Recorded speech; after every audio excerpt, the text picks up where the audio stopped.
प्रश्न असा, पूजा खेडकर प्रकरण सध्या गाजतंय। पूजा खेडकर यांच्या ज्या आई आहेत त्यांनी तुमच्या भाजपच्या नेत्या आहेत पंकजा मुंडे यांच्या प्रतिष्ठानाला 12 लाख रुपयाचा चेक दिला होता, अशी एक माहिती आता समोर येते। तुम्ही कसं पाहताय?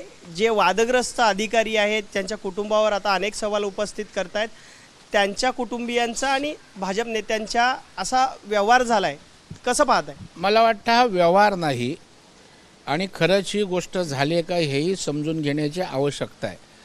आणि कोणी कुणाच्या सामाजिक संस्थेला धर्मादाय संस्थेला मदत केली असेल तर या राज्यात ती काही एक वेगळी काही गोष्ट झाली असं मानायचं काही कारण नाही।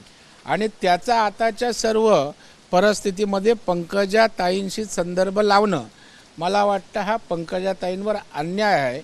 आत्ताच नुकत्या त्या विधान परिषदेवर निवडून आल्यात आणि त्याच्यामुळे त्यांचे राजकीय विरोधक याचं भांडवल करत पंकजा ताईंना डॅमेज करण्याचा प्रयत्न यामागून असू शकतो।